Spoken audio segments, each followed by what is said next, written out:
Howdy, howdy, howdy, everybody, and welcome to the BSR MX5 Monday Cup. I am Austin. I am joined by Marco Branaba, and we are here at Sonoma Raceway here in the wonderful United States of America, specifically California, but that's not important. Hello everyone, hello Austin, and of course today you must be really happy to be here because not only it is your home country but a track where you had the pleasure to drive, and today we are using the full layout, so I think we're in for a nice evening of racing. Yes, I have driven here in real life when I used to race 5 years ago in the USF 2000 series. We're currently in qualifying session. At the end of qualifying session, we got 23 wonderful drivers here today. As you notice, most of the pro drivers are not actually going out on their laps. That's because there is a pro driver qualifying ban here. So that's why you aren't going to see a lot of people on the board and most of the pro drivers starting at the back of the grid. Absolutely, and like every evening, every Monday night I should say, we have 3 races coming your way, and they will be 3 15-minute races. And there's been, of course, a little bit of a debate during the week about where this round would take place, and in the end the choice fell onto Sonoma. And with the NASCAR Cup race just 1 day ago, it is really a fitting scenario for this third round of the season. So, and of course, next time around, next week, we are going to be at Bathurst. So in basically the 3 weeks, we are going to do Le Mans last week, Sonoma, and then Bathurst. 3 tracks completely different. That's why what I love about this series. The fact that the drivers have to contend with very different kinds of racetracks. As you can see, Steve Cooley going around the carousel, the corner that NASCAR drivers learned about this past weekend. And then you go onto the drag strip, and then the hard braking zone here that brings you basically on the back end of the lap. Like we were saying, the full layout, so it's a track that has everything, I think, Austin. Every kind of corner elevation changes, fast section, slow section. The only thing missing is maybe a proper straight. Yeah, this track is missing a straight. The most straight, it's like a little short shoot. Actually, it's right here. Coming out of this left-hander, coming up to the hairpin. This is the most straight line speed that you'll ever get. So expect the year 1 Fury cars to be at a disadvantage, since they just seem very slipping in a straight line after the Le Mans race last week. But that was the only straight that this track really has. It has a bunch of short shoots, but you said it has everything here available to drivers. It's got short 45-degree bends. It's got rising curves. It's got a little chicane, but we aren't using the layout with the main chicane on here. But it's got massive carousel, a little bit straight on the drag strip, elevation changes, S's, and little fun flicks and trips as my dog absolutely sits on a six-pack. Okay, 1 sec. Yes, qualifying is almost over. We are just waiting for the session to switch, and then we will go through the starting grid for the first of 3 races. Don't forget, we have a couple of reverse grids coming your way for race 2 and race 3. Race 1, of course, qualifying will be the determining factor for the starting grid. Steve Cooley, the lone car, going around. I think he took the checkered flag already, so this lap will not count, and he's taking, he's taking it easy, going around the racetrack. As you can see, he's enjoying the drive, and here we go. Here we go with the starting grid. Should be on your screen right now. Race 1 out of 3. And your pole sitter is Carl Jacolet. Jess Banks will be in second, in front of his teammates Spence Sharp and Anthony Ainsworth. Then we have David Ayres for Resort Clothing, Steve Cooley for year 1, Steve Hansford and Craig Jones for Team Optical. Then Dal Benison, Andy Maxwell, John Moore, Terry Miles also for the newly minted Team Optical. We wish them, of course, good luck. Mark Westwood, Max Wright, Edward May, Charles Kellyman, All of these drivers have failed to score, a valid lap time. Carl Hardy, Russell Davis, pro drivers Alessio Colonna, Ashley Beard, and then Luke Cooper, Scott Malcolm, and Alan Toon. I know for a fact that Scott Malcolm might not be able to take part in this first race, but I think he basically signed up and just to be in the mix, and he will be a factor from race 2 onwards as we are waiting. Yeah, the gridding upset start of the section is starting right now. It's going to be a pace rolling start here. There's not really a grid set for standing starts, but you can see the pace car. We have an interesting situation because Carl Giacoletto, I don't know if because of a penalty or something else, has decided to jump to the pits. So Jess Banks will be the new pole sitter, and he will start, of course, on the outside. So that is going to be weird. Everyone on the inside line will be promoted up one spot. And that is usually, especially on the ovals in racing, I know for a fact, a recipe for disaster. Yeah, it is usually a recipe for disaster. Expect something to happen here, especially at the start, with it being a tight left-hander going up and spin S section's got a kind of a kink at the very top of the hill, followed by a rising chicane, and especially right here before this carousel, it's a blind drop into the carousel. So if something happened right here, you will not be able to know. You'll just have your spotter saying there's a... As they add onto the, you can say, backstretch, the drag strip, of course, following the Porsche pace car.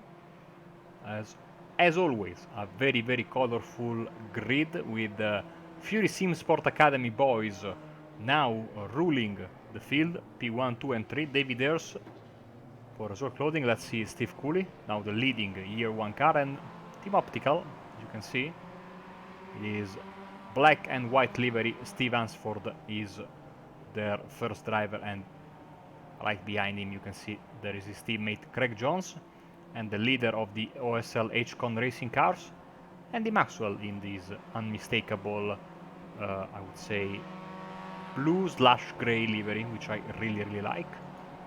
So it is a very interesting color. Yeah, we have a name for that in Italian, but I don't think it's the same way you called it in English. So I will take a look between race 1 and race 2, because I know now everyone is waiting for me to say that color, if the translation is the same. Pace car is in, we are ready to go. All right, one time around the hairpin. Jez Banks controlling the field, starting in the middle. It's going to be a 1, 2, 3 Year 1 Fury car start as we're under here at racing in Sonoma for race 1 out of 3. And all the Fury Year 1 cars just fan out already and control the field as everyone in the background is just shuffling positions. First cars not really going side by side into that rising tight right-hander. No cautions out just yet, and everyone's keeping it very nice on this opening lap. Absolutely. Steve Cooley is going for a little bit of a ride, more than a bit of a ride. Actually, he is struggling to hold the car in a straight line. He joins back, but he lost. Well, he was in P5, now he's down to P12, and under pressure from Russell Davies, as in front of him we have Dale Bennison, you can see in front of the chopper, defending from May and Maxwell. Yeah, May's got a great line on the inside of the carousel. He's got great speed. He is going to go up to the inside of Bennison and May. Both of them sponsored by Year 1, but it's the Fury versus the actual Year 1 car. And May's going to try to jump it around the outside and hold it off there, but Bennison's got the inside line. And a little bit of switching as they tap back ends right there. A little bit of bump draft, but this ain't NASCAR. This is MX5s. And look up the inside as Maxwell trying to go for a move into the S's. So Carl Giacolet came out of the pits and then towed back to the pits straight away. So maybe a mistake, maybe something went wrong after his pit start. Very weird. We'll get a video of that as soon as we can, as we move back. Go back to May. Go back to May. Bennison's crashed. May's turned Bennison. Might need to check on that replay to see what exactly happened. Bennison has massive damage, but he's not going into the pits there. So we're going to take a look at this replay. And here's May and Benison. May's on the back end of Benison. As we switched away right here, we saw May getting a lot of speed. Looked up to the inside of Benison. Just comes across there, and May taps him in the back and sends Benison into the wall. It's a racing incident right there. Yeah, Benison was. Benison was. You know, a bit sideways there. So I think that was almost unavoidable. Let's see what happened to Carja Colette. So I think they were the other one that was. Here we go. This is Carja Colette. So he comes out of the pits after starting. Oh, don't tell me. No. Off track. Wow. Spun and in the wall. Wow. So race one to forget for our pole sitter, pit lane start, and then that coming out of the pits. But the train of cars in the lead is still the brightly colored trio of the Fury Simsport boys, followed by David Ayres, and they already pulled quite a gap over fifth place Steve Hansford. Yeah. Actually, about it. Yeah, it is a 3-second gap to all the cars behind to that two-person train, but it's a Fury Simsport 1, 2, 3. I saw these guys in practice, and they were just always trailing each other and just practicing vigorously before this race. Once they found out it was going in Sonoma, might have a little team battle. And they stopped each other. Incident as they've hit each other, and here comes Ainsworth up the inside and going to take third place now, as they're going to have a little side by side as Ayres gets past Ayres getting dropped down by Ainsworth, but it was Ainsworth getting into the back end of Sharp right there. Yeah, Craig Jones tried to, you know, profit from this inter-team collision, and for a second it seemed like he was able to profit, but then the two Fury Simsport guys sorted themselves out. But certainly that is not how you want to start your day, you know, with the inter. This is a series I have to tell you that I've been commentating on since the first round, 6 months ago more or less, and there has been quite a bit of inter-team collision, you know. Also, you know, especially Donington last year, if I'm not mistaken, the Fury guys crashed all 5 of them in the first corner at Donington. They were starting, I think, 1 through 5th due to a nice reverse. So, but you know, Resort Clothing have hit each other, Year 1 have hit each other, so no one is immune apparently. Yeah, no one is immune from hitting your teammate. It's all based on driver, and I want to correct you. You said that was Jones. That was actually David Ayres making the moves on Ainsworth. Absolutely, you are right. Jones is behind him.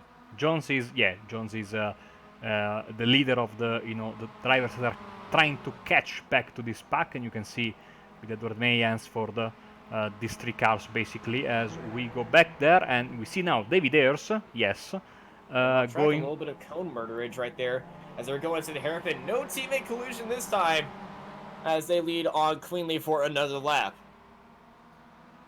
Yes, lap 4 is going to start right now, and here we go as the battle box makes its debut for tonight, and you can see very tight battle. You know, I'm looking at these guys, Austin, and I'm seeing the cars very sideways. So I'm you know, I don't want to jinx them, but seems like they are, especially in a couple of corners, always, you know, seconds away from, you know, spinning around. Sonoma is known for being a very out of control track. It certainly feels out of control. It looks like it belongs there, and it looks like it was built to have as much control. No, this track is built to throw you off of your game, especially with the elevation change and the way that's paid. There's some certain bumps in certain areas that I know when I race here that cars just did not love at all. And I believe it's been repaved, and I believe it's a bit smoother on iRacing. But when I race here, as we look at May and Jones going side by side, Jones sweeping around the back end onto the drag strip and coming off into this hairpin. Will he try to make a move up the inside in the braking zone? He's going to send it onto the brakes, making the Year 1 Fury car go wide, but it's going to be May holding that off, and I think he had a better line through there as Jones just got a little bit too cautious on the brakes and didn't want to have any incident with May. So very safe driving, very defensive right there, but a very missed opportunity from a dummy of a move. Yeah, and also despite their battle, seems like Steve Hansford is losing touch with both May and Jones as we are about to finish another lap. We are lapping, let's say, around 145, 146, more 146, I should say, as we are already hitting the halfway mark of the proceedings. As Davis is having some issues, yeah, they all like to go very, very wide in that corner. Yeah, he's not getting into the grass right there and getting your back end out. We saw that this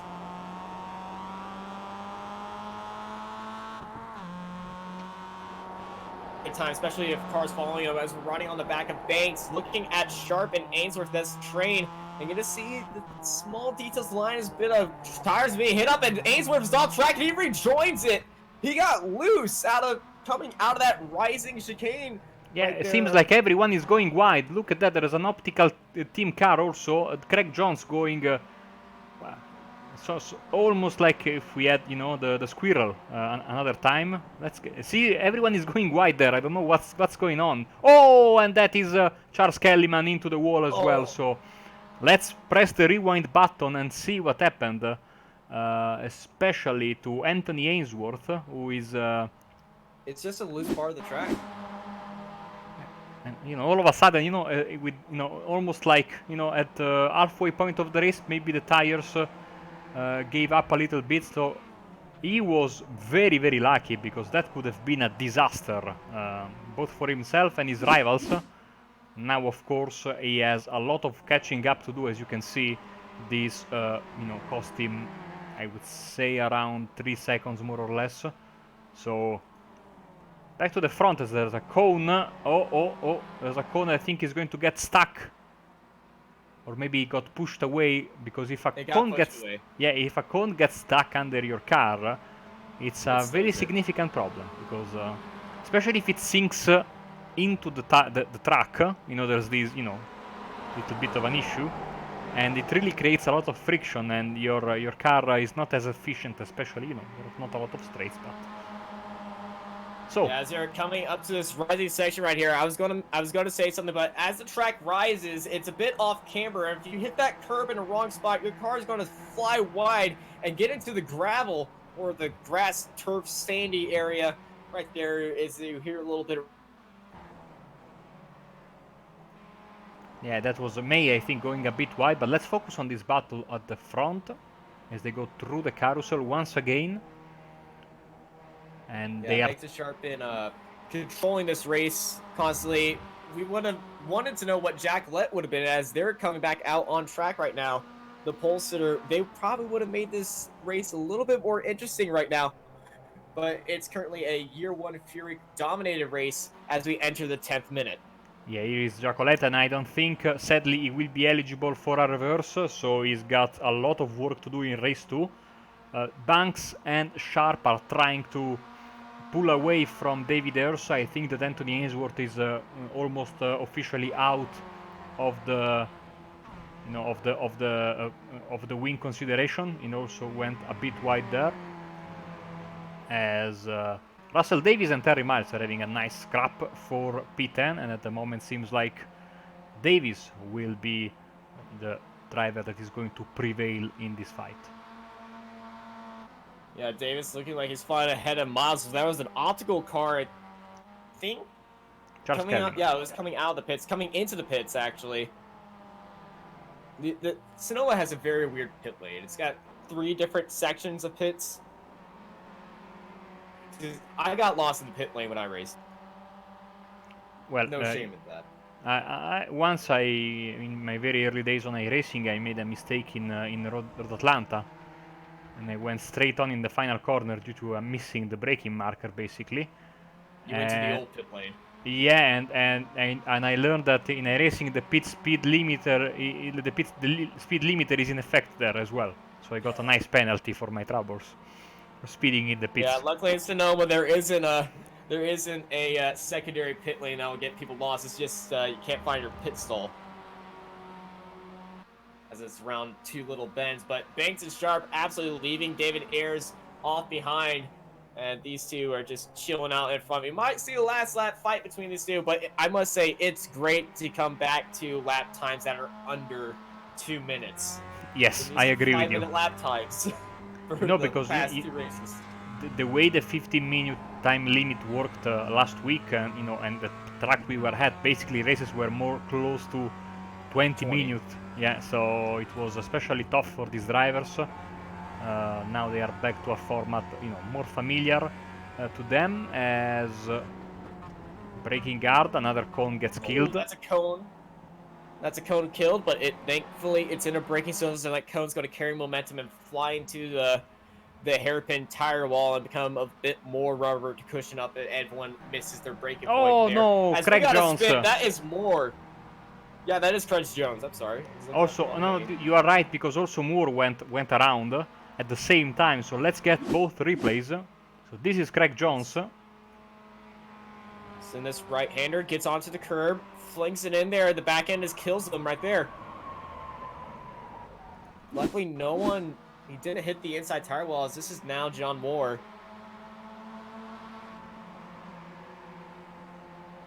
Does he hit the inside? Oh, no, he just... Okay, just goes off track. Now Anthony Ainsworth goes wide. Edward May gets the position. This is live, so Ainsworth, after that mistake, is really moving in the wrong direction, whilst his two teammates there are,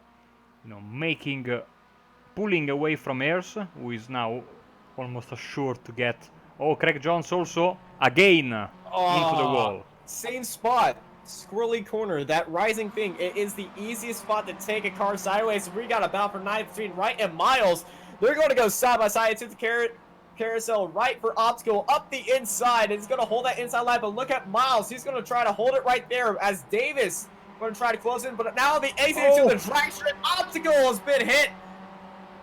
Miles has actually got into the side of Wright, and he had a tap on the brakes, and that caused his car to shoot off to the left, and he's going to fall to the back of this 4-pack group. As the white flag in the air right now, so one more lap. And now let's see if Banks and Sharp start to fight it out after having, a very nice race. They didn't force the issue. They did what they had to do. They pulled away. Now let's see if they're going to fight in the final lap.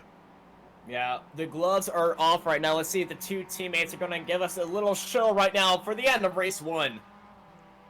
Coming up into this tricky corner, we might see Sharp try something right here and try to force a mistake. We hear the tires squealing a lot, but Sharp actually gaining a bit of time as we see the little rubber fragments from Banks' car shooting up as Banks goes wide. Laying it tight, Sharp to try something as they're coming to the carousel. Little dab with the brakes right there. Sharp giving his teammates some room, a little bit of oversteer in there. This car is a bit more tighter set up as they're coming onto the drag strip. Both these teammates, though, are probably going to try to do a little 1-2 with each other. This double right-hand turn. It's 2 separate turns, but it's treated as 1 turn here. Very wide hairpin as Banks looks like he's going to fly away outside of that exit, going into the S's right now. And these two are just probably going to keep it very gentleman-like between them. Yes, race 1, I think it's a smart idea. Bring on the points. Then maybe race 2 and race 3 fight it out a little bit more. But what a great race for the two Furious Sim Sport Academy guys. Complete domination as Cone gets killed again. Hashtag Cone's life matters. One last time around the hairpin and one more time around this pit kink as they enter the little front short chute, and race 1 is over, and it's Jez Banks and Ben Sharp and David Ears finishing 1, 2, 3 on the podium. As the other Fury Sim Sport Year 1 clothing cars come back around and finish their track. We look at Terry Miles right now, the optical car. A little bit of front end damage, but it's going to be finishing in P11 unless Benison tries something right there. It looked like he gained a lot of time out of the hairpin, but that MX5 is just going to keep him out of power right there, as it's going to be Miles finishing in 11th, followed by Benison. as Save the Cones is now trending in chat. You know, the worst track for cone killing, I think it's the road course at Motegi. There's a particular camera shot which I remember every time, every lap got me because the way the camera was set up, all of a sudden you would see like 5 cones flying off the screen, you know, left to right. It was in the braking zone, I think, of the second corner in the Motegi full road course. Always scared me. Westwood coming home in P15 and John Moore, you know, will finish in P16, and we are just waiting for him. Then we will show you the final race result of race 1 and see if Jess Banks is taking the parade lap. They are still... I think Fury is going to give us a little bit of a show. Oh! Ooh, wow. Okay, that got scary. No, he saved his car, but he killed another cone, I have to say, yeah? So... And here we go with John Moore finishing P16. So now it's going to be interesting to see if Jacolette has been able to finish at the most 1 lap down, as everyone is home safe. And let's go for the official race results of race 1. All right. And after race 1, it's Jez Banks taking the win here in Sonoma, followed by Ben Sharp, David Ears, Edward May, Anthony Ainsworth, Carl Hardy, Steve Hansford, Andy Maxwell, Max Wright, Russell Davis, Terry Miles, Dale Bennison, Craig Jones, Steve Cooley, Mark Westwood, John Moore, Carl's Kellyman, Carl Jacqueline, our pole sitter, who unfortunately had that incident coming out of the pits and finishes the lap down. They are followed by the pros of Alessio Colonna, Ashley Beard, Luke Cooper, Scott Malcolm, and Alan Toon at the end of the field. All those guys are 9 laps down, so I don't believe they started a single lap of this race. But after race 1, here are your results, and I think I'm kind of excited to see what shenanigans happen in race 2. But first, I think we have a wheel to spin. Exactly, we have 17 cars, so Jacolette misses for just 1 lap. He finishes 2 laps down, so Kellyman will be the final driver eligible for the reverse. And so, let's bring it on your screen right now. And here we go. So, as per usual, each number corresponds to a number of cars that will be reversed. -1 is the full grid -1, in this case 16. -2, -3, and -4 will be a full reverse of all the eligible cars. Let's roll it.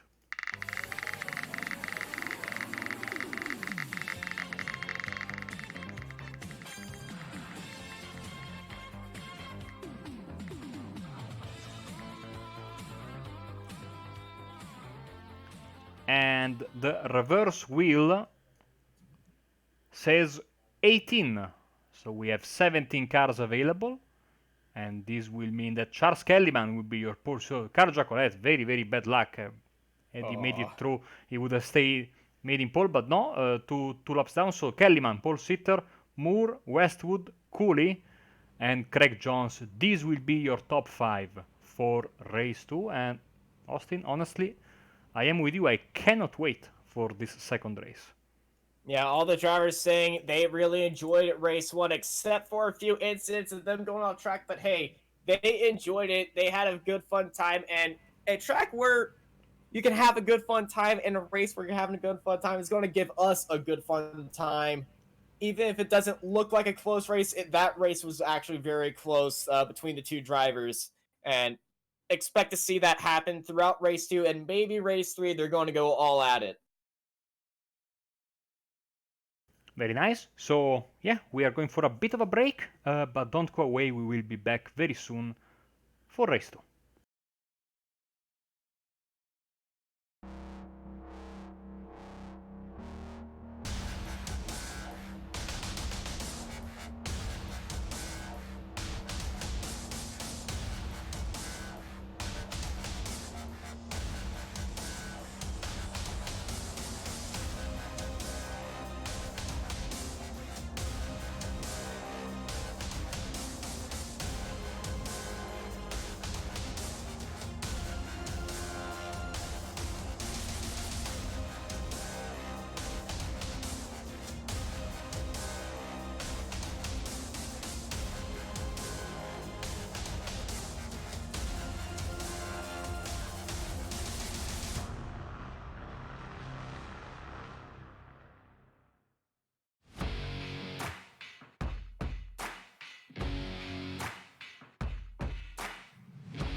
clear. Punch it.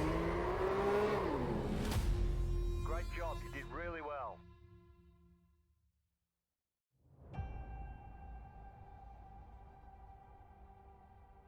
Growing up as a kid in Oklahoma, where I'm from, the Chili Bowl is the biggest race that we have.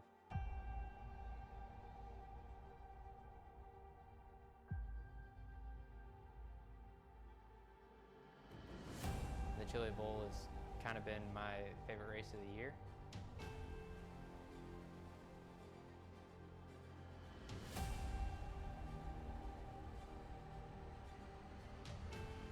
Growing up a dirt racer in Oklahoma, that's kind of the holy grail.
Howdy, and welcome back to the BSR MX5 Monday Cup Race 2 here at Sonoma. As that's the formation grid is starting right now, and we have spun the wheel. Here is your grid.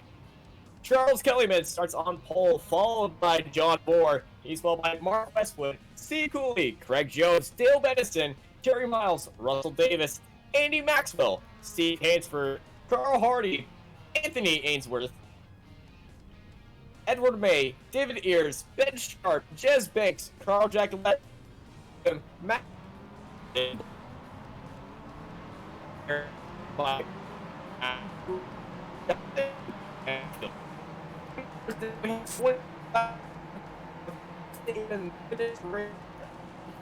had to go on the field now.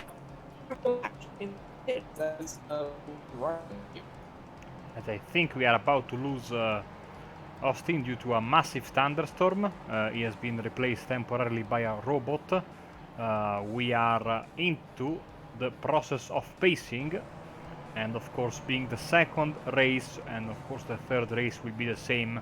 We are switching from a timed 50-minute race to a lap race, so it will be 9 laps, which is roughly what we did due to the it's Discord. Yeah, it's not Austin's connection, it's actually Discord, so we will wait for the bar to turn back to green.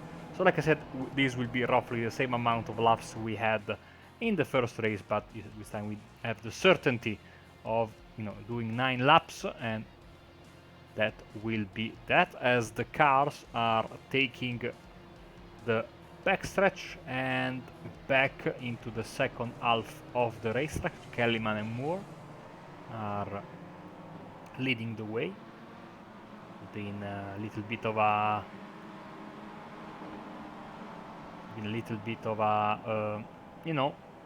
warning, recommendation by the race officials. Said to keep in line and be careful when starting the race, because they want to keep the alignment as good as possible. Austin should be, well, not Austin has always been here. Check 1, 2, 3. Yeah. My check 1, 2, 3. I'm calling for the void. Can you hear me? You have always been here as Discord that is playing games on us, but yes, just in time for the race start apparently. All right, sweets. Thank you for that little scared Discord, you little troll that you are. The Porsche pace car comes out of the pits, and across the hairpin, the Optical racing car has the pole, and it's Kellyman ready to wind them up and let them rock and roll as it's race time for race number 2 here in Sonoma.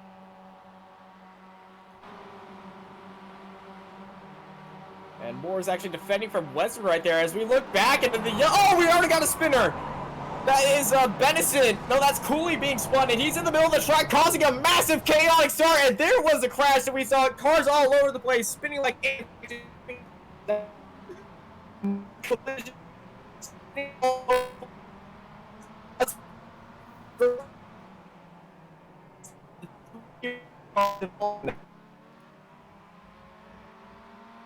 As Austin, Austin is once again always here. Discord is playing games again, as we see Cooley, cars going all over the place. That was Benison also going wide.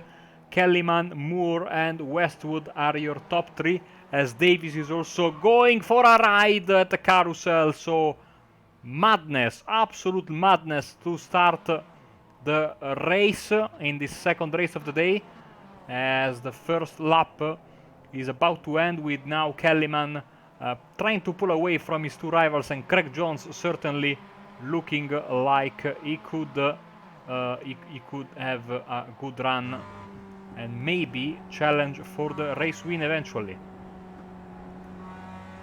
Scott Malcolm apparently got through. Yes, he did. Here he is. Result clothing white and blue race car. We'll get a replay of that as soon as we can. In the meantime, we are finishing the first lap with Kellyman,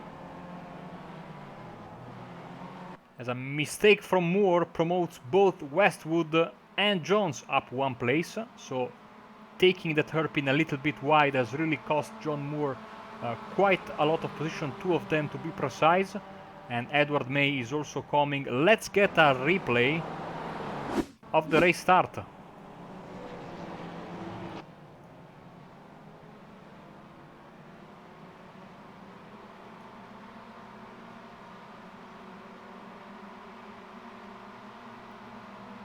So keep an eye on, here we can have a better idea of what happened to Odd. You see there, moving on the inside was Steve, and basically cutting a little bit of the nose of the of Craig Jones' car, and then all hell broke loose behind him, and there will be several drivers having to do a recovery race.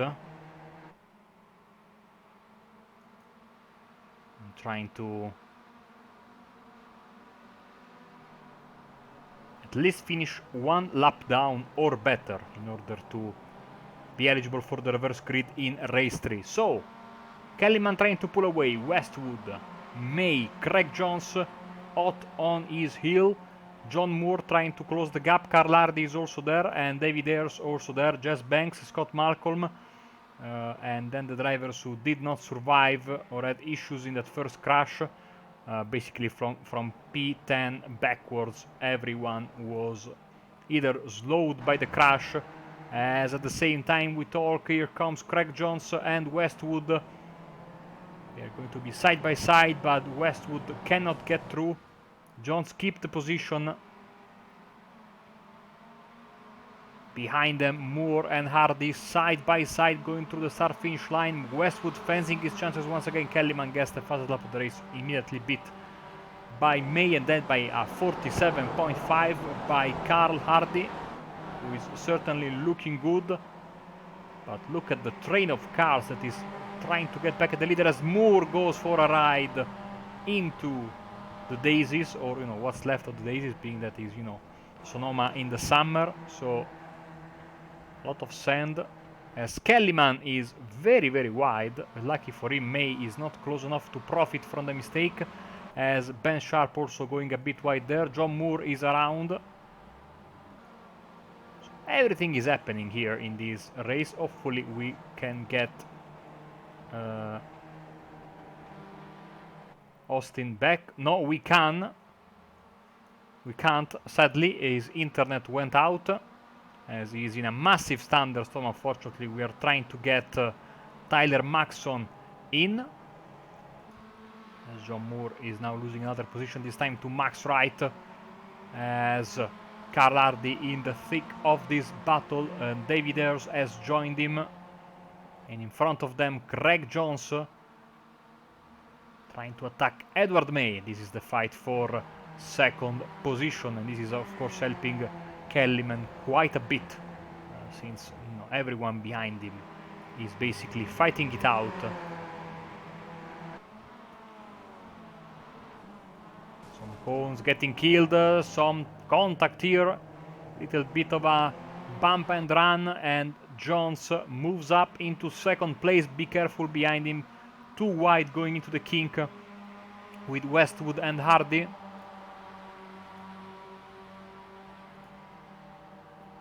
As we should have a very, very quick replacement, and Tyler Maxson is joining us in the booth. Hello, Tyler.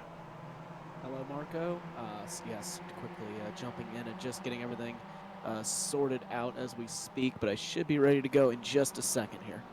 Very nice. Take your time, don't worry, as we are on the halfway point of race 2 right now, and the weather playing us some tricks. Charles Kellyman is really enjoying a nice lead over Craig Jones, and like I said, the fact that these guys are fighting very, very hard means that Kellyman can really run away, as Craig Jones is back at defending, this time from May, of course, after having made the move. Carl Hardy, oh, both they are very, very, very, very wide there. Here comes David Ayres with a massive run. Around goes Westwood, spinning in front of the field. Luckily, no one else was involved.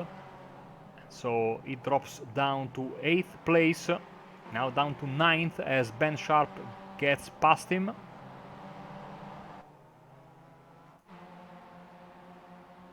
Maxwell also is involved in this fight. Anthony Ainsworth just went past him. As now Carlardi is trying to get the best of his teammate. As Edward May goes wide, getting very, very close to the wall there. So, as you can see, we have 3 different packs of 2 cars each. 2nd, 3rd, 4th, 5th, and 6th and 7th. Oh, the race leader has blown the engine! Amazing! Amazing stuff. Poor Charles Kellyman leading the race with ease. And now his hopes of a race victory go out in a plum of smoke. And this makes Craig Jones very, very happy, as he's leading the race, but under some massive pressure from May, and now Ayers and Banks are also getting closer and closer, as I think Scott Malcolm is having an issue. Yes, he's wide there as they enter the carousel section. Carlardi goes by. Charles Kellyman, my goodness, such bad luck. He had already blown his engine at this point. Let's see.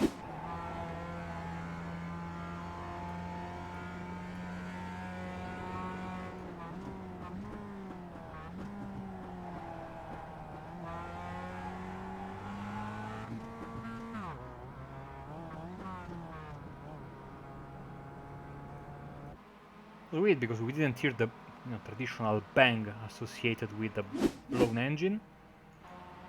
Just went when he was pushing the gas pedal to get on the straight. Now we have this, very sad for Charles. The silver lining is now we have a 4-car battle for the race win. Jones, May, Ayers and Banks.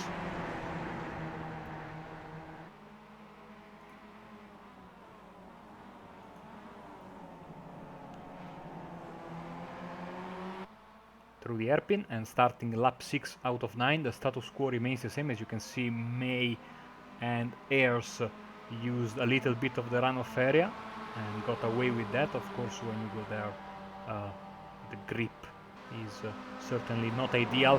Here comes May, but he's on the outside, so he gets the move done, but I don't think he's going to be able to hold it, or maybe not. Now we will have the inside, so it's a fantastic move from Edward May into first place, and certainly a move that I was not expecting. At the same time, his teammate Jess Banks is trying to get past David Ayers. A little bit of contact, he makes the move stick and moves up to 3rd place.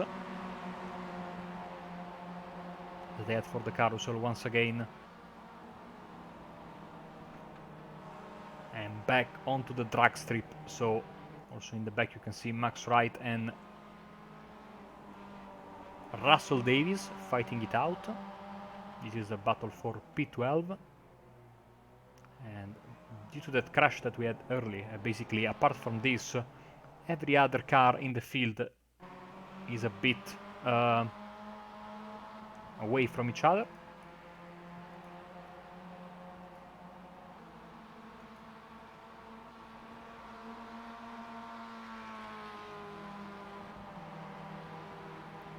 You see in front of the leaders some lapped cars. I think is Dale Bennison, Steve Cooley, so the cars involved in the first lap mayhem.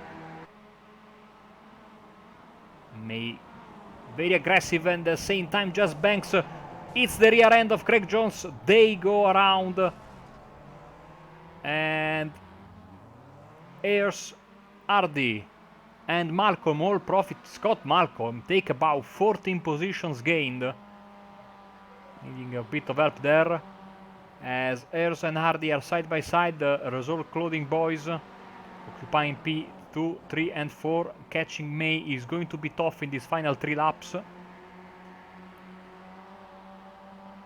another crazy moment with Craig Jones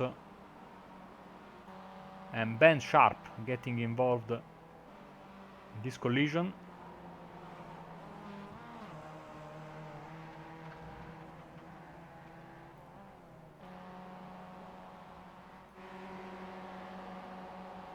Certainly keeping it true, you know, what we always had in the past in the BSR series, that, you know, After race 1, race 2 and race 3 get progressively crazier and crazier, and this race is not disappointing.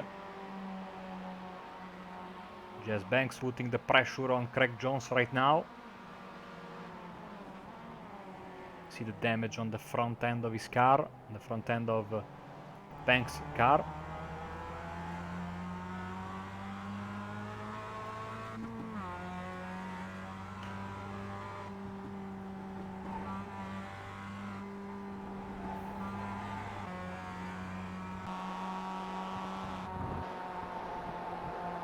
Two laps to go the next time they cross the start finish line, which will be in just one corner, as Ayers and Hardy are continuing the fight. Two teammates going to be, of course, extra careful as Westwood is around. Oh, Westwood not only around, I think he also had a big hit into the tire barrier. And now trying to get back to the pits, I would imagine. No, it continues. That was a pretty big hit. Lost the car on entry, try to save it. It's a very long spin, and yes, straight to the tire barrier. I have no idea how he is able to look at that. Look at how much he's fighting the steering wheel. That is super dangerous, but he's trying to keep it onto the racing line, onto the racing surface, and hopefully for him finish on the lead lap or one lap down in order to get the reverse grid chance and the championship points. And that, of course, is only 1.5 laps away, so he can hold on and maybe get that position.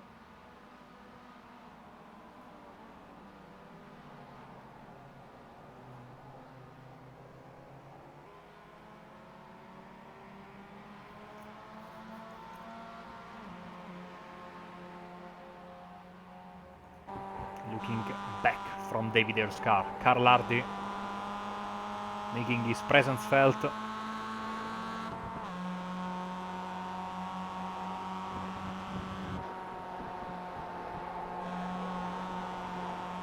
Defending nicely is Ayers. Hardy not pushing the issue. As the white flag is in the air, so one more lap. May looks good for the race win. Ayers and Hardy have to decide who is going to finish second and third. Scott Malcolm in a very safe fourth place, and then Jones and Banks will fight it out for P5 and 6.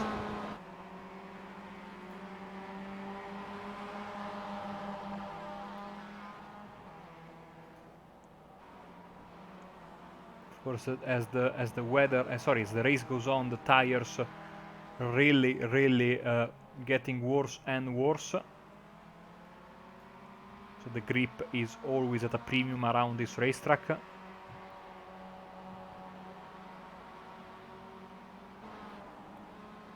One more, lap where you have to keep your concentration high for Edward May, Ayers, and Hardy. As Max Wright is going a bit wider, a usual corner that has caught out many drivers. But for Fury Sim Sport Academy, this might be another race victory tonight.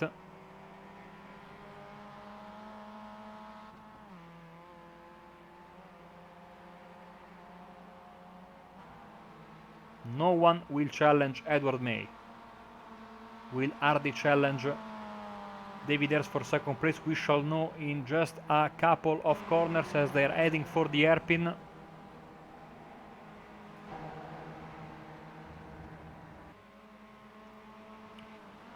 Seems like Ayers is in the safe, and so it is. And so the cameras deservedly go on to Edward May. Fantastic race victory. 12 places gained, and he gets very nice result. Ainsworth and Wright fight for P9. Ainsworth, the green car, Wright, the red, white and green Automech livery. Ainsworth will get the place in the end. and so 1 extra point, of course, for beating by 1 place the P10 finisher. And that will be that, as we are waiting for all the other drivers to come home. No significant battles going on. Here is your race pick winner, Edward May, enjoying a very well deserved parade lap. And of course, for Fury Sim Sport, a great night so far, as I think that Tyler is back this time, and this time for real. Hello, Tyler. Hello, Marco. Yes, I actually am back this time. For real, finally got all my computer issues sorted out. But yeah, awesome victory there for Edward May and Fury Sim Sport. Think didn't actually watch the first race. I can't comment on how that one went, but really excited for race 3. Absolutely, we are just waiting for all the drivers to come home, as we are enjoying some more replays of the top 3 finisher. Here comes, you see, David Ayers is here, and Carlardi following him very closely. Yes, we are just waiting for a couple of the, I think, Steve Cooley and Terry Miles to come home. Here comes Steve, and here comes Terry.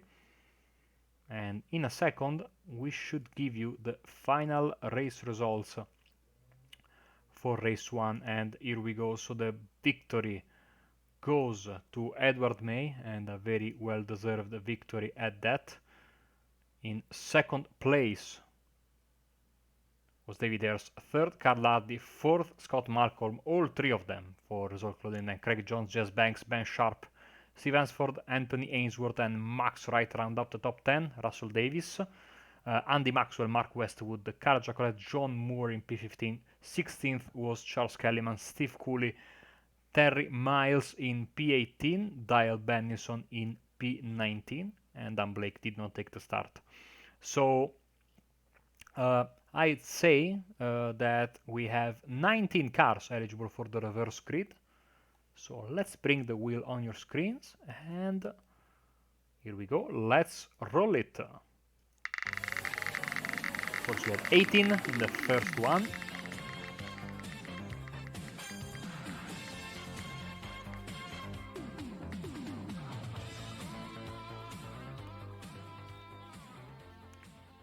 Only 2 less for this third race. We will have 16, which means, if my maths are correct, that Charles Kellyman will start from pole. Then we will have John Moore, Carl Jacolet, Mark Westwood, and Andy Maxwell will round up your top 5, as we are heading for just a bit of a commercial break, and then myself and Tyler Maxson will be back for the third and final race of the night. Don't go away.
Nice, Jed.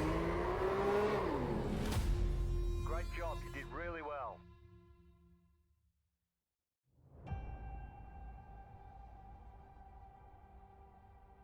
Growing up as a kid in Oklahoma, where I'm from, the Chili Bowl is the biggest race that we have.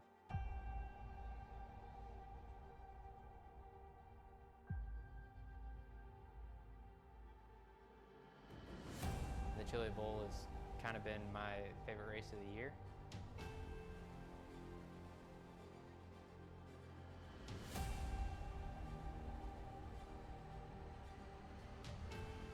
Growing up a dirt racer in Oklahoma, that's kind of the holy grail.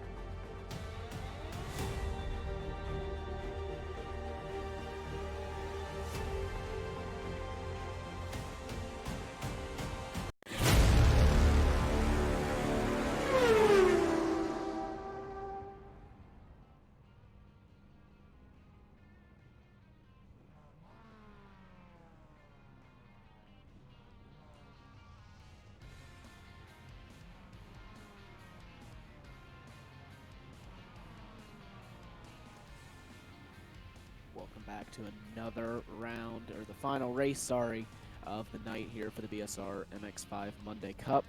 It's Tyler Maxson in the booth with Marco again for the final race. So we don't have too much more racing left to go tonight. Race 3, another 9-lapper, should be absolutely awesome. It is. Thank you, Tyler, for jumping in as the cars are about to take the pace lap around Sonoma, full pace lap, so we can go through the starting grid once again in all, in a very, very calm and cool way. Charles Kellyman trying to redeem himself, blowing the engine from a comfortable lead position in race 2, sorry. We'll start from pole here in race 3. John Moore starting right beside him. Carja Colette, Mark Westwood, Andy Maxwell, Russell Davis, the top 6, and Anthony Ainsworth, Steve Ansford, EP8, Ben Sharp, and Jazz Banks, the two teammates for Fury Sim Sport Academy. Then Craig Jones, Scott Malcolm will start from P12. Then Carl Hardy, David Ayers, Edward May, Steve Cooley, Terry Miles and Del Benson 17th and 18th. Then Max Wright in 19th. Blake, the pro driver, in 20th, doing more of admin duty. So we had Austin up until the midway point of race 2 in the booth, and he drove around here a couple of times. And you were telling me that you also drove around this racetrack, and very, very recently, I might add. Yeah, I was just recently, just about 2 weeks ago here for at this very racetrack for Pirelli World Challenge. Ended up picking up 2 wins that weekend, so I do know my way around this circuit, almost in this exact layout as well. So definitely an awesome memory, an awesome weekend. So I do kind of know my way around this circuit. It's an absolutely awesome circuit to race in real life. A ton of elevation change, ton of blind corners, and all these drivers get to experience all that same stuff in the sim. I will have to say it is actually really, really close. This is one of the better scans that iRacing has done to get the curbing and the feel of the track just absolutely perfect. So this is just such a fun racetrack to race at in both real life and on the sim. That is absolutely awesome, as the cars are about to start for the final time tonight in what has been a very, very entertaining night of racing as per usual. Pace car is in, and yeah, we are ready to go.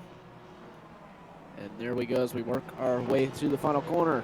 And it will be your pole sitter, Charles Kellyman, who will lead them out of the final corner, and he will get the jump here on lap 1. John Moore will just slot in there in a second, and it will be Mark Westward into third. So they're all going to slot in pretty much as they were. They're 2 by 2, a little bit further back, but so far looking all clean all the way through. This is Anthony Ainsworth and Ben Sharp that Ainsworth will get the better of Sharp as they work their way through now, and Charles Jacquelet as well will get ahead of Mark Westwood. So Jacquelet also looking down the inside of Jean Moore down into the carousel section, and he will get it. So Jacquelet with an absolutely rapid start, up one spot actually, but John Moore down 2, so he has moved down the order as Mark Westward also moving up a spot off the line, but everyone pretty much staying in their starting spots.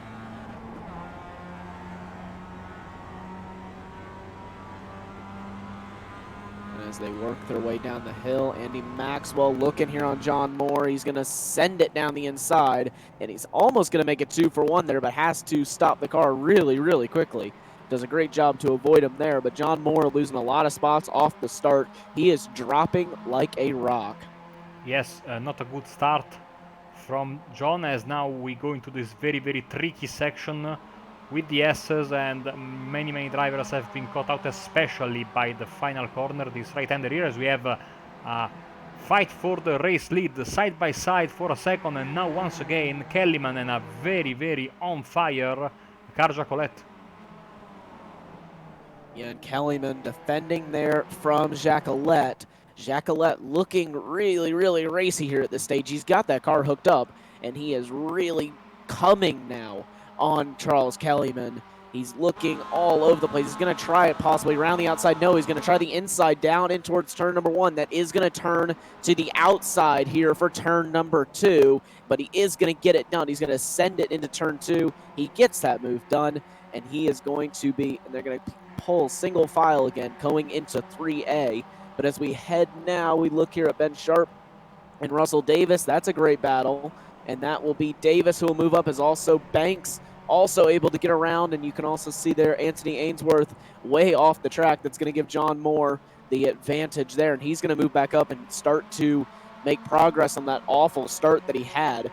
And that is Ben Sharp making the biggest advancement there. No, Oh, sorry, the two Russell teammates Davis having contact, and they're gonna- also Davis involved. Oh, I think, oh man, we have cars all over the place. That could have been a huge one, but it only had, in the very end, just a couple of drivers losing places. The two teammates, the two Fury Sim Sport Academy teammates, had a little bit of contact, and also I think on his own Davis was having some issues, as now we have one of the resort clothing cars going straight on there.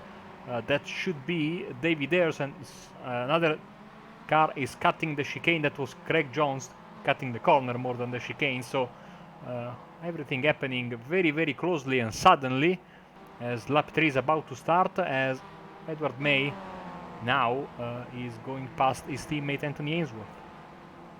Yeah, so he's going to move up another spot. He'll move up into 6th place. That's 9 spots for him off the start. So he was really able to take advantage of that contact there. Yeah, just like you say, the two, I think it was Fury Sim Sport cars, just kind of got into each other there, and it just sent one of them around and flying into the other one. So that's definitely not what you want to happen, especially when you are on teammates with them. But John Moore looking here in 5th place. He is defending hard from Anthony Ainsworth as they head, Edward May. So as they head up the hill now, he's got a big task on his hands to defend from Edward, but he is not going to be able to do it. He's going to back out of it going up into 3A, and he's also possibly going to lose a position here from Anthony Ainsworth as they head down into the carousel section. Look at that, there's another car going there on the inside. I think it's just Banks, and he makes the move on his teammate, maybe also forcing him a bit wide, but at the same time Edward May is around for Fury Sim Sport Academy. So all going on for the drivers of this team. And now May with a mountain to climb. Look at that, he's dropping down to P17. Yeah, so definitely not what he wanted there. It's a big hurt whenever you lose any sort of traction in these cars, and the car just goes around so easily. It's almost one of those cars where it snaps very, very quickly, and it's not able to catch. It's not able to catch easily, at least when it does snap. So you've really just got to anticipate it, and if you don't, it'll end up just like that. So Edward May, big devastation for him. He'll drop way down the grid order, but he was doing great up in, I think that was about 6th place.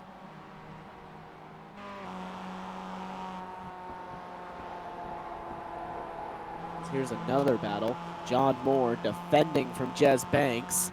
Banks now going to look to the inside as they head down into the final corner, and I think he's going to get it. So into the hairpin, and he will get the move done. So John Moore drops down a further place. So he's dropping like a rock here at the beginning of this race. I just don't think he's got the car set up that these other guys do. He's able to, he was really able to obviously benefit from the reverse grid. And then he just wasn't able to hold that position. As you can see here, Mark Westward and Andy Maxwell, this is the battle for third overall. The two leaders have absolutely checked out from the rest of the field. They're in a league of their own as Terry Miles goes off. So he is now going to lose some positions as we look back at this battle for third place. Andy Maxwell is defending, or is attacking hard here on Mark Westwood. Westwood really having to defend as they head now down into the carousel, and as that is also Jez Banks off. So that corner really proving to be a difficult one for the Fury Sim Sport drivers, as here's we get a replay of it as he heads down into the carousel section, and he's just, it looks like, gonna get it out on the dirt and loop it, almost loop it there. So a half spin for him. Luckily doesn't lose too much time. He doesn't go fully around, and it doesn't cost him too much as Carl Hardy down the inside, and he is going to get that move done. So the Result Clothing driver is going to move up into 7th place, but he still has Russell Davis all on the back of him, though, as they head through the S section. So Davis going to look to get that move back. He is going to have the run being in the draft. These MX5s, obviously a lot of draft for these cars. You know, good thing these are short races, because this has been an absolutely action-packed beginning of race 3, as we are only 4 laps in, but already at the halfway point. Westwood really defending hard now. Maxwell had a fantastic run coming out of the hairpin, and Maxwell wants to make the move as soon as possible, but it's not going to be easy now, trying to go on the outside. But as you can see, Westwood has the better run the inside as well, as Sharp gets the fastest lap of the race at 47.8, and so for the time being the situation remains the same, as Westwood is really having a good drive and Andy Maxwell is trying to get on the podium. Yeah, so making a great drive through the field and back up to the front there. But we still look at this battle here with Andy Maxwell and Mark Westwood, as just getting everything sorted again, as get the cameras sorted. There we go. So now I can actually see the battle that's going on the track right now. But yeah, Andy Maxwell really pushing hard to try to get by Mark Westwood and try to move up into 3rd place overall. I don't think that either of these drivers are going to be able to catch the front two of Carl Jacquelet is currently your leader of that, 1.8 seconds ahead of Charles Kellyman. And they're a further 7 seconds up the road from this battle. So no one really able to catch the leaders as we look here at a replay. What happened to Terry Miles? Let's see what happened to him as he heads up the hill through 3B.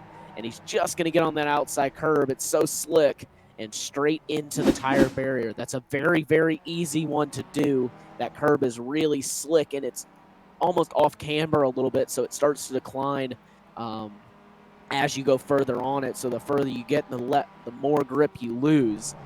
So definitely a curb that you just don't want to be touching. As I think that was Russell Davis there going a bit wide in that car, and yes it is. So he's going to lose 2 spots to the Fury Sim Sport drivers at Jez Banks and Ben Sharp, but Sharp is going to look to the inside, and I think he's going to get the move done down in towards turn 1, but they're going to hold it there. Banks is going to try it around the outside, which is going to turn to the inside for turn 2, but it is Ben Sharp who will end up getting the move done. He's just going to clear him clean around the outside, but that's also going to give Russell Davis the look he looked for it. He tried it, he couldn't make it work, and he is going to, as you just look there, that just shows all those drivers sliding once they get to that exit outside curbing. So just shows how easy that mistake is to make if you do get in just a little bit hot and go a little bit too far. Yes, we have had many drivers go into as Maxwell all of a sudden he was pushing hard to pass Westwood, but now he's under pressure from both Ainsworth and Hardy. And I think Ainsworth might go for a move here, pushing him a bit off the track. And look at that, Carl Hardy gets 2 for 1 apparently. Or not, because Max so then is a Carl Hardy good run. with a great move. He And Max, tried you to know, make it work. Oh, look at Maxwell, very aggressive on those curves. This might give Hardy the run he was looking for. Very tough to get it sorted, you know, side by side around here.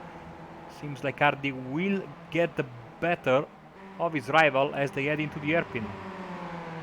Yeah, and Carl Hardy will get the better of him. But look at Maxwell all over the place, and that is Ainsworth also looking for a move.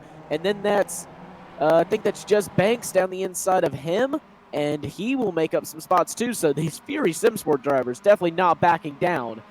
Definitely no team orders for them. They are just going at it with each other. But that's Carl Hardy who will move up into the 4th place. But that's also Andy Maxwell. He's looking for a move. He's trying to see if he can get by Carl Hardy. Carl Hardy, though, making that car very, very wide.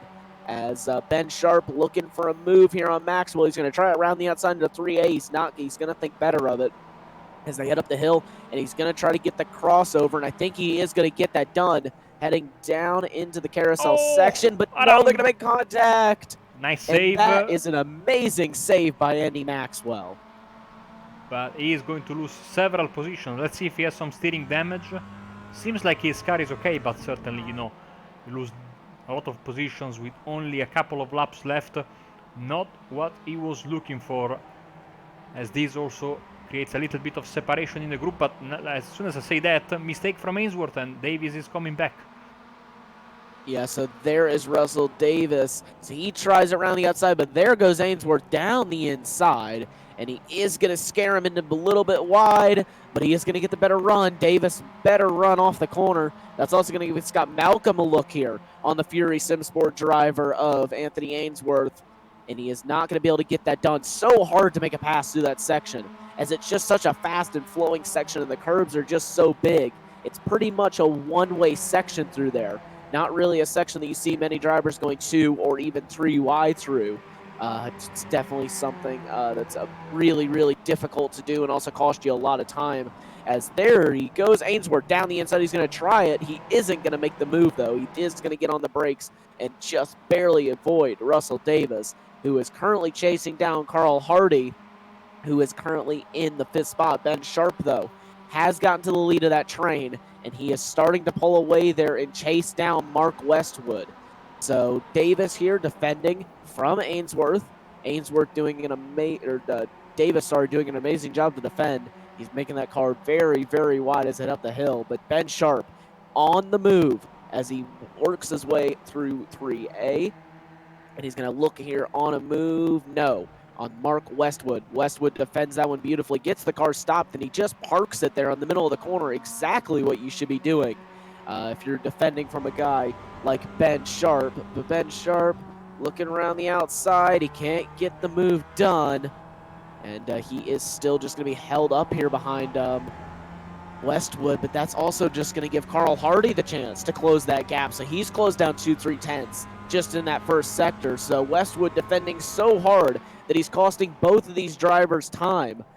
So can Carl Hardy get up in the 3rd place? And he's just right there already. So that just shows how much the defending has cost them. Carl Hardy now within striking distance of these 2 drivers. Tell you what, white flag is just around the corner. Any of these drivers, I think, will have a chance at P3, because we never know what's going to happen. It only takes a little bit of contact, and look how hard Westwood is defending. Yeah, Westwood defending hard, and that's into almost. I thought that he was not going to be able to get that one done, but Ben Sharp just holding onto the car beautifully. He was all over the curb and all over the place. Oh! He's going to dive it in deep and see if he can get the crossover move, but it's going to be Hardy that's going to get the crossover move and go by all 2. Oh! Go by both of them as one's in the wall. Anthony I can't Ainsworth, quite tell I who think. that is. I think it's Ainsworth. Oh, another flip! Also make contact, and Westwood up on his roof. That's Hardy as well involved, and Ben Sharp is going to get into 3rd place, but that is not what these guys want to have happen on the final lap. I would be interested to see if Carl Hardy has some sort of steering damage, as it looks like he does. over the top of the hill, he does not. That is surprising. Usually those monsters take a lot more steering damage than that for what just happened. It looks, though, that he does have some sort of other issue because he is dropping like a rock. His pace is off, but the battle is still not over for fourth place. Scott Malcolm just 0.4 of a second behind Russell Davis as they work their way now through, and actually it's going to be Scott Malcolm and Andy Maxwell, the battle for fifth.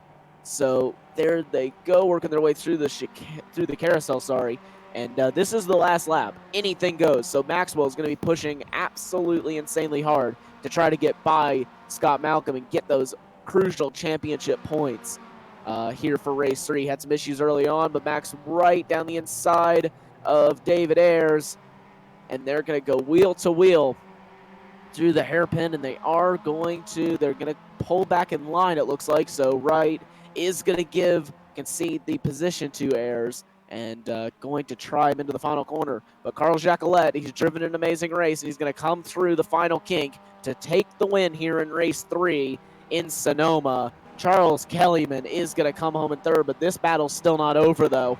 Max Wright looking all over the back of David Ayers. He's going to try him down the inside. Ayers is going to dive it in deep and try and see if he can get the crossover move. He's going to cut across his nose, but that is going to be the better run here for Wright. But he is going to have to go the long way around, so he's going to try it around the outside. They're going to make contact, and that is right into the wall. Ayers is going to get the position, but he's going to lose a lot of time. Wright is going to come across in 10th. Ayers is going to come across in 8th, and John Moore able to make up a position from that one. But that is a lot of contact in this second race. Craig Jones, one of the last few to finish here. But so much contact, so much action, and so many passes in just 15 minutes here for the BSR Monday Cup. Yeah, and especially the last couple of laps, these drivers basically put all the restraints out of the window and really went at it. And some of them were winners, and some of them like Anthony Ainsworth, which his car is surprisingly holding very, very nicely considering he flipped one lap ago. Also, of course, another disappointing race for Mark Westwood. He had to tow back to the pits. But what a great win from Carl Jacqueline. Kellyman makes partially up, redeems himself partially after the blown engine whilst leading in race 1, race 2, sorry, by finishing second in race 3. And as we are waiting, and the session has switched over, and so in just a second we shall give you the final race results for race 3, and here we go. So the final race results coming up. Carl Jacqueline will win by just over 5 seconds over Charles Kellyman. Ben Sharp will come home in third with Russell Davis in fourth. Scott Malcolm in fifth. Andy Maxwell sixth. Steve Cooley in seventh. David Ayers in eighth. John Moore in ninth. Max Wright comes home in 10th. Jez Banks in 11th. Carl Hardy in 12th. Dale Bennison in 13th. Steve Hansford in 14th. Craig Jones in 15th. Edward May and Anthony Ainsworth, that is 16th and 17th. Sorry, actually, I just missed that here. Mark Westwood comes home in 18th. Thank you, Marco. And Terry Miles, 19th. And Dan Blake, who was your race director for this race, he will come home in 20th. And that is your final race results of the evening. Absolutely, what an entertaining and exciting, both on the racetrack and in the booth, with poor Austin having a couple of issues with his connection. We are just waiting for drivers to eventually come, but in the meantime, let's give you a preview of what is coming on Apex Racing TV in the next week or so. And of course, we are going to start later today at 11:45 GMT for the Ricmotech World Challenge Round 8 from Le Mans. Then tomorrow in the morning at 10:45 GMT, the IMSA official series will have the Oceanic Strength of Field race from the Nürburgring Grand Prix track. Sorry, from the actually from the sports car layout with the faster chicane. Then later in the day, we are going to have the VRS GT Sprint Series at 18 GMT, if I'm not mistaken. That will be from Donington Park. And then at 7:15 GMT, the Pro Series of the BSR MX5s will race at Sonoma. That will be on the iRacing Esports Network. Then on Friday, Mosport and the Dynamics Sim Racers World GT Series at 7 GMT. And on Thursday, the BSRTC Pro Series at 7:15 GMT. They will race from Woolton Park. And don't forget, on Saturday, the triumphant return of the Euro V8 Supercar Series for Media Day non-championship event.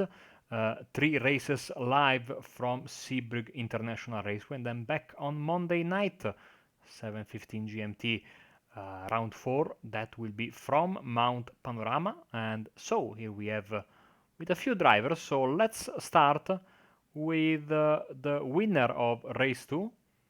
We should have Edward May in the booth. Hello, Edward. Hello, everyone. Yeah, it was a good race. I was watching it back. Good commentary. Yeah, you were not lucky in race 3, but race 2 was much better, getting the race win. How was it tonight? And how was it in general? It's a tricky racetrack, this one, and you guys seem to be on the edge all night long. Yeah, the first race was quite a nice track. It was I think it was 18 degrees or whatever, so it was quite a fast track, quite grippy. Our set was kind of built around that. So when it got to the other 2 races, we were just on the limit of grip. The track was so hot, the tires were just screaming at us throughout the entire race. I was just fortunate in the second race to get the win. I think I had 20 degrees steering angle to the left to keep it in a straight line after lap 3, I think. So it was probably the hardest race I've ever had to win. First race was just great as a team. We managed to get first, second, fourth, and fifth. Brilliant team points. We all worked together. Nothing more to say really. Third race, well, had hardware issues. My wheel came off my desk for. That is never nice. Yeah, that's what sent me into the wall for, I think, second to last corner. But other than that, just got to take it on the chin. I think overall got some good points in the championship. See where that puts us. And of course, with the discussions going on about the racetrack all week long, you didn't have a lot of time, to prepare. Even though we saw in the practice that you guys were really, the Fury Sim Sport Academy guys, you were really working, practicing together like you always do, especially for the qualifying.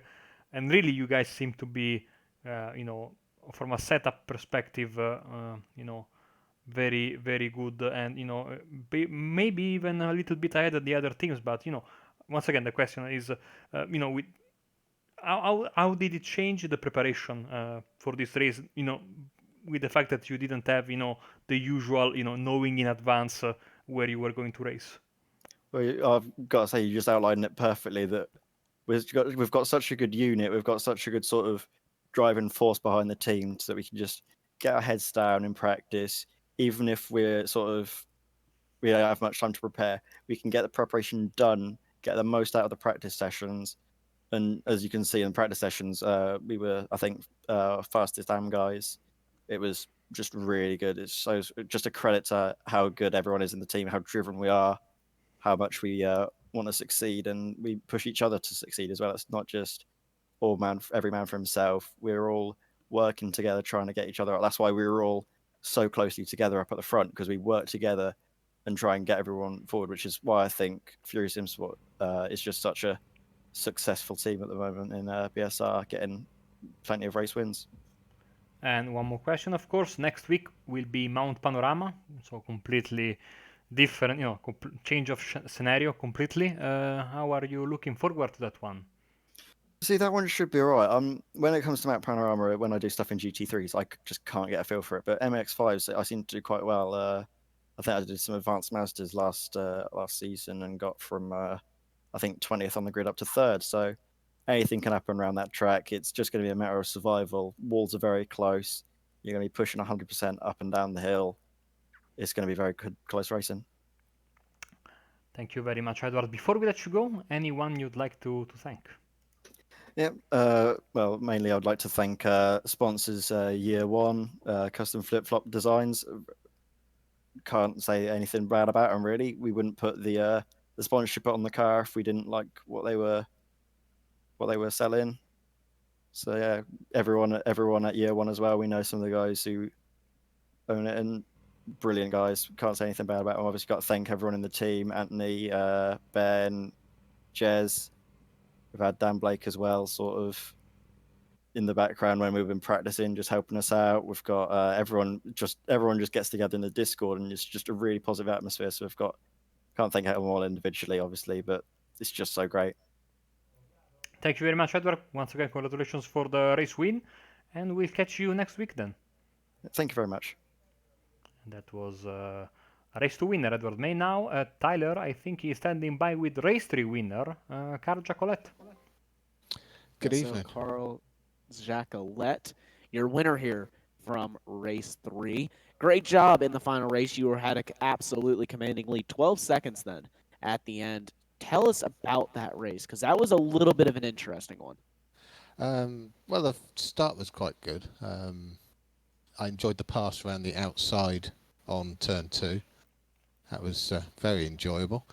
Yeah, got past the 2 in front of me quite quickly and then just cruised. Wasn't pushing the car at all. Missed a couple of gear changes, which gave me a bit of a moment into one of the corners, but it was quite an easy race after the passes. Yeah, so obviously there was a lot of contact and beating and banging behind you. Like you said, we're just able to cruise away to a victory. It was absolutely awesome victory. It's a big margin, and Sonoma's one of those tracks that becomes really hot. Did you find that an issue coming into the latter stages of the racing, such as race 3 or race 2? Race 3, I was looking after the tyres. I was very conscious coming into the last corner hairpin, being very early on the brakes, very gentle on the tyres, and they were absolutely fine right to the end. I did have a different setup for when it was hot to when it was cooler earlier on in the evening, so I knew that setup was going to be gentle and not cook the tyres. So there you go. Awesome victory. Awesome night for you. I think overall, I did miss race 1, but Race 1 was a one to forget for me. I was sat there on pole waiting for the start, and all of a sudden I just glitched into the pit lane. I wasn't even touching any buttons, steering wheel or anything. I just dumped me in the pit lane, so I started last. yeah, definitely a race to forget then. Really unfortunate for you, because obviously you did have the pace in race 3, and I'm sure you would have had the pace in race 1 as well. But to end it off, is there anyone you'd like to thank? Just the usual Year 1 for their awesome flip-flops, my wife for putting up with my racing every night, and I think that's about it. Well, again, awesome job for you in the final race. Race winner here in race 3, Carl Jacolette. Awesome job, and hopefully speak with you soon. Yeah, I hope to be here again next week. Thanks for the commentary. It's always good to review it on the Tuesday afternoon. Awesome, and now we shall have Steve Cooley. Steve Cooley should be with us for... yeah. Hello, Steve. Hello, mate. How are you doing? Doing fine. So I only caught your lap 1 crash in race 2, but apparently I've been told you also had an even bigger one later in the race. Yeah, I was just in the end of the second race there. I just after the finish line, I decided to go for a little flying lesson up a hill, with bolted some tires, which was quite nice. I ended up upside down, but yeah, I mean, it was good fun. I'll try and get the clip for you or send it to you for another time. Many drivers were telling us about the challenging conditions tonight, both because you didn't have a lot of time to prepare and because, especially in race 2 and 3, the track was really hot and difficult to keep the car stable In especially a couple of corners. I saw you guys on the limit all the time. Yeah, it was very, very difficult. I mean, I think it was 98 Fahrenheit for that last race. I'm not sure what that is in Celsius, but it was extremely hot. Found the car was just sort of, it was the lateral movement was a problem, and the back end kicking out a lot. So I was just trying to be as smooth as possible and save the tyres as much as we could. But I mean, I think the results tonight for a lot of people would have been, indicating how hard the conditions actually were. For me, just a lack of practice this week. I had Watkins Glen 6 hours there, so a lot of my focus was on that last week. So I only started this track last night, so it was a bit of an up and down night. But nice race in the end there. So no complaints. So next week is going to be Bathurst. I imagine you are looking forward to that one. Yeah, very much so. The last time we were at Bathurst, I just upgraded my pedals, and I just came back from holiday. And I just was so far off the pace. I feel like we got a bit of unfinished business there. So the preparation starts tomorrow night after Tuesday night races. Well, Steve, thank you very much for joining us. Before we let you go, anyone you'd like to thank? A few people. I'd just like to thank the teammate from the 6 hours of the Glen at the weekend, Adam Murray. We had a bit of a rough stint, but the pace he was showing was fantastic before we had some problems. One of the best guys I know in I raced, and actually, a good guy, really feeling enthusiastic. So thanks to him. Also, another chap has been watching the stream tonight, Alan Toon, who watched my stream for 6 hours on Saturday. Gave me a lot of supportive messages, which I've seen when I was in pit stops, which meant a world to me when I was doing a 4.5 hour stint. So thanks to him. And last but not least, my teammates at U1, and of course, U1 Custom Flip Flops. Thank you very much, Steve, and we will hear from you hopefully tomorrow evening, if not next Monday. Yep, I'll be there tomorrow evening, and I will definitely see you next Monday. And that was Steve Cooley. And Tyler, we have one more interview. It's going to be Scott Malcolm standing by with you. So, Scott, Malcolm, welcome to the booth. A pretty good result for you in the last race. Obviously, a fifth place finish, you'd like higher, but it was a good comeback drive to move up 7 spots. There was a lot of mayhem in that last race. Whenever you saw the mayhem going on, did your focus kind of change to kind of let me just finish through this race, or were you still just full on attack? No, it was just a case of finishing the race and see where I finished. Just missing the carnage. I don't think I've seen much carnage in the third race, second race. I think I just got lucky with avoiding the big. Yeah, there was a lot of different incidents around the track. We saw a lot of beating and banging throughout that race. You were able just to keep your nose clean and get through that one. You did an absolutely awesome job to get through it, and obviously paid off very, very well for you. We see a lot of big crashes in those last few laps, and you did an absolutely amazing job to avoid them and to just finish out the race, like you said. When it's really hot out, were you finding issues with getting the car to handle the way you wanted to, or were you suddenly losing grip, or did you kind of have everything figured out earlier on? People are going to actually find this quite surprising, but I didn't find any problems with finding grip out there or anything. I thought it just drove like in the cold weather. I don't know what it was. I don't know if it was the style, the way I was driving tonight, or if I just got lucky with the setup. I don't know, but I felt there was plenty of grip out there. I wasn't sliding about the place. I just did a kind of patient kind of driving style. Yeah, and obviously weren't sliding about, so you definitely didn't have any of the issues that some of these drivers were talking about tonight.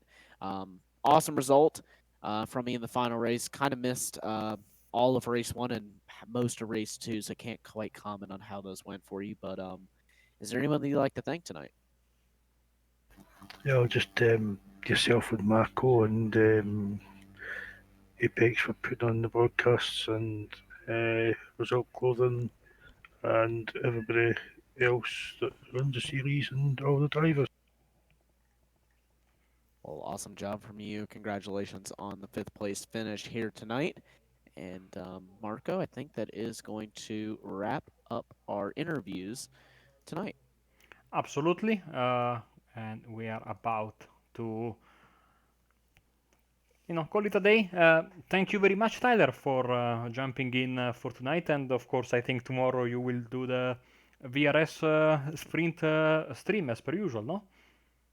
Yes, I will be doing the VRS Sprint Series on YouTube as well as the BSR Tuesday race. I'll be back at this exact same racetrack with the exact same cars tomorrow. So almost a little bit of a warm up for me today. So yeah, thanks for having me in the booth. Luckily, I was able to help you guys out, and yeah. Awesome. Thank you very much. And yeah, it's time to call it a day. From myself, Tyler Maxon, and Austin Knight, and hopefully he is okay with all the bad weather in his area, and everyone else at Apex Racing TV, we wish you, as per usual, a good night and happy racing.